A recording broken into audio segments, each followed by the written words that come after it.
അള്ളാഹു ആഫിയത്ത് നൽകുമാറാകട്ടെ. ഒരാൾ അള്ളാഹുവിനോട് ദുആ ചെയ്യുക, ഓന് തന്നെ വിശ്വാസമില്ല, പിന്നെ ചെയ്തിട്ട് കാര്യമുണ്ടോ? പറ. ഒരാൾ അള്ളാഹിനോട് ഉസ്താദ് ഇരുന്ന് ദുആ ചെയ്യുക, അള്ളാഹുവെ നരകത്തിൽ നിന്ന് കാക്കണേ അല്ല, കല്യാണം നടത്തണേ അല്ല, വീട് തരണേ അല്ല, ആമീ ആമീ ആമീ. വല്ല കാര്യമുണ്ടോ? ഉണ്ടോ? എന്തു വേണം? രണ്ട് കാര്യങ്ങൾ വേണം. ഒന്ന്, പേടി വേണം. അള്ളാഹുവിൻ്റെ മുന്നിലാണ് ഞാൻ നിൽക്കണത്, റബ്ബിനോടാണ് ഞാൻ ചോദിക്കുന്നത്, അള്ളാഹുവിനോടാണ് ഞാൻ ചോദിക്കുന്നത്. ഈ ലോകത്തിൻ്റെ അധിപനായ അള്ളാഹുവിനോട് ഭയം ഉണ്ടാകണം. അതുപോലെ അള്ളാഹു സ്വീകരിക്കുമെന്നുള്ള പ്രതീക്ഷയും ഉണ്ടാകണം. അള്ളാഹു നമുക്ക് ഈമാൻ നൽകുമാറാകട്ടെ. രണ്ടുമില്ലെങ്കിൽ പോയി അള്ളാഹു സ്വീകരിക്കുമെന്നുള്ള ഉറപ്പുമില്ല, ഒരു പേടിയില്ല. അതുകൊണ്ടാ കൈകെട്ടി നിന്നിട്ട് നിസ്കാരത്തിൽ നിൽക്കുക, മടക്കുന്നു, തൊപ്പിയൊക്കെ വെച്ച് മുടിയൊക്കെ നേരെയാക്കുന്നു, അൽഹംദുലില്ലാഹ്. ഇടയ്ക്കൊക്കെ നോക്കുന്നു, ഫോൺ അടിക്കുക, ഉടനെ മൊബൈൽ അബൂബക്കർ വിളിക്കുന്നു. എവിടെ? നിസ്കാരത്തിൽ. അള്ളാഹു കാക്കുമാറാകട്ടെ, അള്ളാഹു കാക്കുമാറാകട്ടെ. നിസ്കരിച്ചുകൊണ്ടിരിക്കുമ്പോൾ നോക്കാം, പടച്ചവൻ എല്ലാവരും നേരെയാണോ നിൽക്കണേ? എപ്പോഴും നിസ്കാരത്തിലെ നിസ്കരിക്കുമ്പോൾ എവിടാ നോക്കേണ്ടത്? ഈ സീറ്റിൽ. The best things in life are free. जैसे खाने के बाद एक must walk. എവിടാ നോക്കുന്നേ?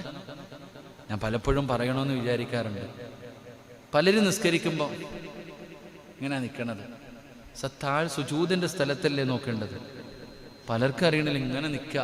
ചില കൈയൊക്കെ കെട്ടല് കണ്ടാ പറയണ്ട, അള്ളാഹു കാക്കുമാറാകട്ടെ. ചിലരുടെയൊക്കെ കാര്യങ്ങൾ കാണുമ്പോൾ വളരെ സങ്കടം തോന്നും. നിസ്കരിക്കുന്ന രീതികളൊക്കെ ഒരു ശ്രദ്ധയില്ല കേട്ടാ. ചിലരൊക്കെ ഒരു ശ്രദ്ധയില്ലാതെ കൈകെട്ടുന്ന എവിടാന്ന് പോലും പലർക്കും അറിയുന്നില്ല. അതാ സങ്കടം. പലരുടെയും കൈകെട്ടുകൾ തന്നെ, നമ്മൾ കൈകെട്ടുമ്പോൾ എങ്ങനെയാ അപ്പോൾ കൈകെട്ടണ്ടേ? അള്ളാഹു അക്ബർ എന്ന് പറഞ്ഞ കൈകെട്ടുന്ന എങ്ങനെയായിരുന്നു? ഒന്ന് പറയടോ, എങ്ങനെ കൈകെട്ടണ്ടേ? കൈകെട്ടലല്ല, തക്ബീറത്തുൽ ഇഹ്റാം. നമ്മളൊക്കെ പണ്ട് പഠിച്ചിട്ടുണ്ട്. നമ്മുടെ ചെവി ഇല്ലേ, ആരാ അപ്പം അങ്ങനെ കെട്ടണേ? എത്ര പേരുണ്ടെന്ന് ചോദിച്ചിരിക്കുക, ആലോചിക്കുക. നമ്മൾ പണ്ടൊക്കെ പഠിക്കുന്നുണ്ട്, ഞാൻ പഠിച്ചിട്ടുണ്ട്. ഇങ്ങനെ പറയുന്നുണ്ട്, ചെവിയിൽ ഇങ്ങനെ മുട്ടണമെന്ന് കൈയിട്ടില്ലേ? അല്ലാഹു അക്ബർ ഇല്ലേ? എത്ര പേരാപ്പ? സത്യമല്ലേ, ഞാൻ കളിയാക്കിയതല്ല. ചിലപ്പോൾ നമ്മൾ പോലും ശ്രദ്ധിക്കാറില്ല. പല രീതിയിലാണ് ഇന്നത്തെ കൈകെട്ടൽ. അപ്പം നിങ്ങൾ ചോദിക്കും, ഉസ്താദ് കൈകെട്ടണോ അല്ലേ? കൈകെട്ടണോ അത് വേറെ വിഷയം. നിങ്ങൾ ചെയ്യുന്നത് പടച്ചോൻ, നമ്മളൊക്കെ പണ്ടുള്ള ആൾക്കാർ ഇങ്ങനെ ചെവിയിൽ തള്ളവിരൽ ഇങ്ങനെ മുട്ടിക്കും, എന്നിട്ട് അല്ലാഹു അക്ബർ എന്ന് പറഞ്ഞ് കൈകെട്ടും. ഇന്ന് ചിലര് പല രീതിയിലുള്ള കൈകെട്ടലുകളാണ്, ഫാഷൻ മോഡലുകൾ. അല്ലാഹു കാക്കുമാറാകട്ടെ. സൂക്ഷ്മതയോടുകൂടി നിസ്കരിക്കാൻ കഴിയണം. ഓരോ ഇബാദത്തും വളരെ സൂക്ഷ്മതയോടുകൂടി ചെയ്യാൻ അള്ളാഹു നമുക്ക് ഭാഗ്യം നൽകുമാറാകട്ടെ. സുജൂദിൻ്റെ ഭാഗത്ത് നോക്കണമെന്ന, അല്ല ഇങ്ങനെ മുകളിലേക്കും. നബി സല്ലല്ലാഹു അലൈഹി വസല്ലമ തങ്ങൾ സഹാബത്ത് പറയുന്നുണ്ട്, അള്ളാഹുവിൻ്റെ പ്രവാചകൻ സല്ലല്ലാഹു അലൈഹി വസല്ലമ തങ്ങൾ നോക്കുമ്പോൾ പള്ളിക്കകത്തൊരു സഹാബി നിന്ന് നിസ്കരിച്ചു.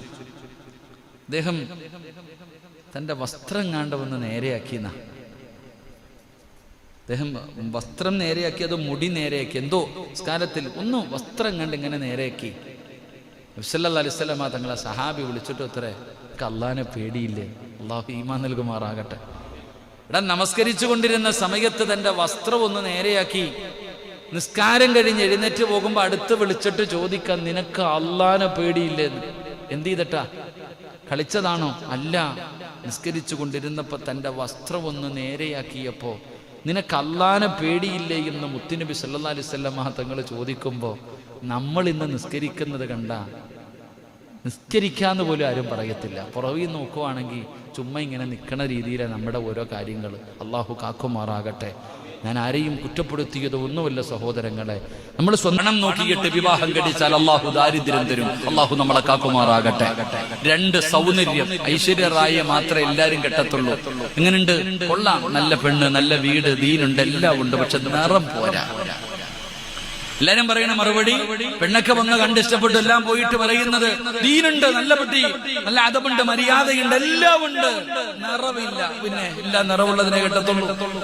എടാ, നബിതങ്ങൾ സല്ലല്ലാഹു അലൈഹി വസല്ലമ തങ്ങൾ പറഞ്ഞത് ദീനില്ല, സൗന്ദര്യമുണ്ട്, കെട്ടണ്ട.